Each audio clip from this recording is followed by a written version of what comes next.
India student, देखिए top 10 questions per day वाली ये सीरीज है। ये चैप्टर नंबर 2 है। बहुत दिन पहले चैप्टर 1 हुआ था, तो अब फिर से इस सीरीज़ को हम कंटिन्यू कर रहे हैं।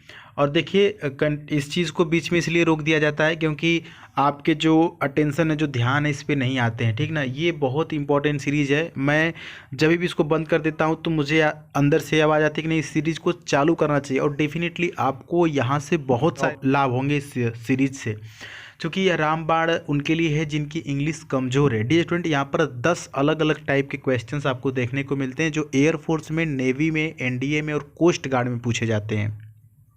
अगर आप इस सीरीज़ को कंप्लीट करते हैं, रोज़ एटलीस्ट 10 क्वेश्चन इंग्लिश के टच करते हैं, फाइट करते हैं 10 क्वेश्चन से, तो आप डे बाय डे अपने आप को इम्प्रूव करते रहते हैं। ठीक है, उम्मीद है कि आप मेरी बात को समझ पा रहे होंगे। तो चलिए आज की सीरीज को शुरू करते हैं और देखते हैं कि इन 10 क्वेश्चंस में से आप कितने सही करते हैं। आप खुद से भी अपने आप को जांचते रहिएगा कि ये क्वेश्चंस आपको आ रहे हैं कि नहीं आ रहे हैं। ठीक है, अपना एक टेस्ट समझ के ही आप इसको दीजिए।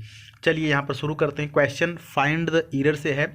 Although concepts are fundamentally different from ideas of perception, they stand in a necessary relation to them, without which it would be nothing।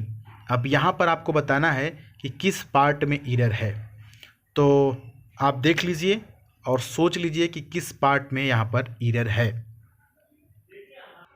एक चीज़ का यहाँ पर ध्यान दीजिएगा कि आल्दो या दो के बाद कोई ज़रूरी नहीं कि यहाँ पर येट ही आए, ठीक ना।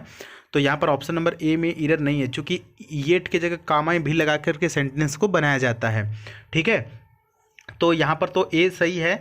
बात जो गलती है वो ऑप्शन नंबर सी में गलती है। गलती यहाँ पर ये है कि देखिए विदाउट विच इट नहीं होगा, यहाँ पर इट की जगह क्या होना चाहिए, दे होगा। इट की जगह दे होगा। क्लियर, तो यहाँ पर इट के जगह THEY दे होगा। ठीक है, तो कंसेप्ट्स दे यहाँ पर होगा, इसकी वजह से तो इट को हटा देंगे। Option number C is right here. Next question की तरफ बढ़ते हैं। नेक्स्ट क्वेश्चन भी फाइंड द एरर से देखिएगा। The boss took strict measure with a view to insuring punctuality on the part of his students. अब यहाँ पर आपको बताना है कि किस पार्ट में एरर है। ध्यान देंगे, ये जो क्वेश्चन है बहुत ही इंपॉर्टेंट है।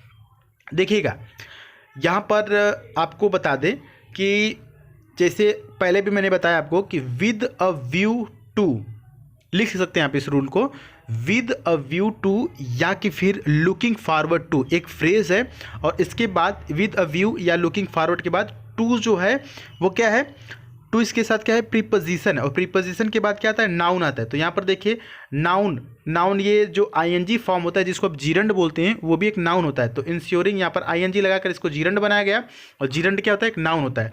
तो प्रीपोजिशन के बाद यहाँ पर नाउन आया, मतलब कि यहाँ पर आप डाउट कर सकते हैं, लेकिन ये चीज़ बिल्कुल सही है। तो ये क्वेश्चन बिल्कुल सही है। तो option number D, no error. जी हाँ, कोई ज़रूरी नहीं है कि आप हर क्वेश्चन में आपको एरर देखने को ही मिले। तो यहाँ पर इस क्वेश्चन में नो एरर है, ऑप्शन नंबर डी सही होगा। हर एक ऑप्शन अपने आप में 25% कहता है कि हम भी सही हो सकते हैं। ठीक है, तो सबका बराबर सिस्टम है। तो यहाँ पर ऑप्शन नंबर डी सही है, no error in this question. Next यहाँ पर आपके सामने है, देखिएगा ये भी एरर से है। I would have been happy if you would had invited me on your anniversary. अब यहाँ पर आपको बताना है किस पार्ट में एरर है, सोच लीजिए। ठीक है, समझ में आया। यहाँ पर एक चीज़ देखिएगा, यहाँ पर ऑप्शन नंबर बी में जो है कि गलती है। अब क्या गलती है ये भी आप सोच सकते हैं। देखिए हैड जो वुड जो है क्या है, कंडीशनल सेंटेंस है। तो हैड के बाद थर्ड फॉर्म आता है, हैड थर्ड फॉर्म। तो यहाँ पर क्या होगा, तो ये वुड के साथ वैसे भी हैड नहीं लगता है, वुड के साथ क्या लगता है, हैव लगता है। तो यहाँ पर ये हैड नहीं होगा, है ना। तो इफ़ के बाद if plus had plus V3, यहाँ पर V3 दिया हुआ है ना, ठीक है, तो हैड नहीं होगा। Option number B is right here. Next question देखिए, फिल इन द ब्लैंक से क्वेश्चन है। क्वेश्चन है कि I had better dash now before the traffic gets too bad. अब बताइए यहाँ पर क्या भरा जाएगा। सिंपल सी बात है कि यहाँ पर ऑप्शन नंबर ए होगा। क्यों सर, क्यों नहीं बी और सी और डी नहीं होगा। देखिए ऑप्शन नंबर ए गो होगा, क्योंकि आपको पता होना चाहिए कि हैड बेटर जो है एक मॉडल है, और मॉडल के साथ हमेशा वर्ब का फर्स्ट फॉर्म आता है। क्लियर? इसमें गोज भी नहीं होगा, वेंट भी नहीं होगा, गान भी नहीं होगा, सिंपल गो होगा ऑप्शन नंबर ए, चूंकि ये फर्स्ट फॉर्म है और हैड बेटर एक मॉडल है और मॉडल के साथ कौन सा फॉर्म प्रयोग किया जाता है, वर्ब का फर्स्ट फॉर्म प्रयोग किया जाता है। ठीक है, तो option number A is right here. Next question है कि this election will be remembered as much for its anti incumbency mood for as for its dash mandate. Mandate का मतलब भी वोटिंग कराना होता है। देखिए, इस इलेक्शन को याद रखा जाएगा एंटी इनकम्बेंसी मोड की वजह से और साथ ही साथ ऐसी वोटिंग जो पहले कभी नहीं हुई। तो ऑप्शन नंबर यहाँ पर डी होगा, अनप्रेसिडेंटेड। अनप्रेसिडेंटेड का मतलब होता है ऐसी चीज़ें जो पहले कभी नहीं होगी, इसलिए इस वोटिंग को याद रखा जाएगा। तो ऑप्शन नंबर डी यहाँ पर सही होगा। ठीक है, नेक्स्ट क्वेश्चन देखिए, ईडियम और फ्रेज से, ये काफ़ी इंपॉर्टेंट यहाँ पर है, ईडियम फ्रेज याद रखेंगे। अगला है यहाँ पर जो है idiom phrase, don't give up your day job. अब देखिए, don't give up your day job का मतलब क्या होता है, अपना दिन वाला जॉब नहीं देना। कहने का मतलब तो यही अर्थ निकल के आ रहा है ना, अपना दिन वाला जॉब नहीं देना। तो कोई भी अपना दिन वाला जॉब नहीं देना चाहता है। अगर आप किसी चीज़ में अच्छे नहीं हो तो उसे क्या करना चाहिए, फुल टाइम के लिए नहीं छोड़ना चाहिए। समझिएगा, अगर किसी चीज़ में आप अच्छे नहीं हो तो उसे आपको फुल टाइम के लिए नहीं छोड़ना चाहिए। ऑप्शन नंबर क्या होगा यहाँ पर, डी होगा, यानी चौथा होगा, to tell someone not to pursue something full time as he or she is not good at it. यानी कि अगर आप किसी चीज़ में अच्छे नहीं हैं तो उसे फुल टाइम के लिए नहीं छोड़ना चाहिए। क्लियर? चलिए, अगला जो है कि ये भी ईडियम है, काफ़ी ये फेमस है यहाँ पर, easy does it. Easy does it का मतलब क्या होता है सर, ईजी डज इट का मतलब होता है ईजिली, यानी किसी काम के लिए तेजी मत करना, यानी हड़बड़ाना नहीं। टेक इट ईजी बोलते हैं ना, टेक इट ईजी, वही है। तो यहाँ पर क्या हो जाएगा, ऑप्शन नंबर बी से हो जाएगा, to tell someone to be slow and carefully. Slow and carefully यानी किसी काम को स्लो और केयरफुली करना, सावधानी से करना। टेक इट ईजी जिसको बोलते हैं, ईजी डज इट, याद रहेगा, काफ़ी सिंपल है ये। अगला देखिए, वन वर्ड सब्स्टिट्यूशन से क्वेश्चन यहाँ पर है कि one who studies the science of mind, मतलब कि ऐसा व्यक्ति जो दिमाग के साइंस को पढ़ता हो। ठीक है, इसको क्या बोलते हैं, ऑप्शन नंबर यहाँ पर ए देखिएगा, यहाँ पर ऑप्शन नंबर ए से हो जाएगा, साइकोलॉजिस्ट। साइकोलॉजिस्ट, देखिए साइकोलॉजिस्ट की स्पेलिंग भी पूछी जाती है, पी से शुरू होता है, पढ़ते हैं साइकोलॉजिस्ट। ठीक है, साइकोलॉजिस्ट का मतलब कि ऐसा व्यक्ति जो दिमाग के साइंस को पढ़ता है। ठीक है, बाकी आप देख लीजिएगा यहाँ पर फिलंथ्रॉपी। फिलंथ्रॉपी का मतलब वही होता है जो मैन काइंड को लव करता है। ठीक है, आर्कनोलॉजी का मतलब होता है स्टडी ऑफ, ये इंसेक्ट्स, जो छोटे छोटे इंसेक्ट्स होते हैं, स्पाइडर जो होते हैं, उनके अध्ययन को कहते हैं। ठीक है ना, और आर्कनोलॉजी क्या होता है, यही इन छोटे छोटे जो इंसेक्ट्स होते हैं। ठीक है, आर्कनोलॉजी। फिलंथ्रॉपी मैंने बताया लव ऑफ मैन काइंड वाला होता है। और देखिए यहाँ पर फिलैटली क्या होता है, ऑप्शन नंबर डी जो है फिलैटली। फिलैटली का मतलब होता है स्टैम्प्स कलेक्शन। ठीक ना, कलेक्शन ऑफ स्टैम्प्स। तो यहाँ पर ऑप्शन नंबर ए सही है, साइकोलॉजिस्ट। अगला देखिएगा, वन वर्ड से ही यहाँ पर क्वेश्चन है कि that which reminds one of something. That which reminds one of something, जो किसी चीज़ की याद दिलाता हो। ऐसी कोई चीज़ जिसको देखने के बाद आपको किसी चीज़ की याद आ जाती हो, उसको क्या बोलते हैं। ऑप्शन नंबर ए यहाँ पर सही हो जाएगा, है ना, सिंपल। यहाँ पर देखिएगा ऑप्शन नंबर ए, रेमिनिसेंट। रेमिनिसेंट सुनने में नहीं आ रहा है कि रिमेंबर की बात कर रहा है, रेमिनिसेंट मतलब रिमेंबर जैसा नहीं लग रहा है सुनने में। तो रिमेंबर मतलब क्या होता है, याद करना। ठीक ना, तो रेमिनिसेंट का मतलब होता है अवशेष।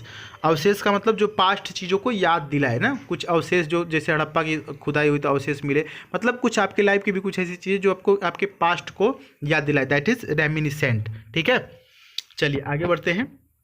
अगला देखिए, सेंटेंस इंप्रूवमेंट से यहाँ पर क्वेश्चन है। तो सेंटेंस इंप्रूवमेंट आपके एग्जाम में भी पूछता है ना, एयरफोर्स में, नेवी में। तो सेंटेंस इंप्रूवमेंट्स में से देखिएगा, जैसे PQRS है तो आपको यहाँ पर बताना होगा कि पहले P आएगा, Q आएगा, QR आएगा, ऐसे इसको बनाना होता है। तो ये प्रैक्टिस से ही आता है इजली। यहाँ पर देखिएगा, कोशिश करते हैं आपको बताने का कि सही वाला ऑप्शन कौन सा है। देखिएगा, तो यहाँ पर कोई भी सेंटेंस जो है कि विच इज़ ईटिंग अवे से तो शुरू होगा नहीं, क्योंकि विच मतलब क्या, जो, नहीं, तो ऐसे नहीं शुरू होगा। तो आर से जो भी ऑप्शन शुरू होंगे वो गलत होंगे। तो यहाँ पर देखते हैं ऑप्शन नंबर डी जो आर से शुरू है ये बिल्कुल गलत है यहाँ पर। ठीक है, बाकी और भी मिलाते हैं। तो यहाँ पर अगर हम मिलाते हैं क्यू से पहले पी से देख लेते हैं ना, पी से 2 ऑप्शन हैं, देखते हैं इनका। तो the blossoming flower and weakening the roots of our society, उसके बाद आर को लेते हैं, विच इज़ नहीं, सही नहीं है ये। क्यू को भी लेते हैं अगर, उसके बाद ड्रग एडिक्शन, नहीं ये भी गड़बड़ लग रहा है। ऑप्शन बी को एक बार मिला करके देखते हैं डियर स्टूडेंट, ठीक है। पहले क्यू को लेते हैं, द ड्रग एडिक्शन, उसके बाद एस, drug addiction is the monster. जी हाँ, ऑप्शन नंबर बी सही होगा। आप देखिएगा जब आप सभी को मिलाएंगे पकड़ पकड़ के ना, जैसे ये कह रहा है पहले क्यू, पी को हमने लिया, ये वाला पढ़ा, उसके बाद इसके बाद जब क्यू देखा हमने तो ये सेट नहीं हो रहा है ना। अब वैसे आर वाला तो बिल्कुल नहीं होगा, इज से भी नहीं शुरू होगा, एस से तो खैर कोई शुरू ही नहीं है, नहीं तो उसको हम पहले काट के निकाल देते हैं, ठीक ना।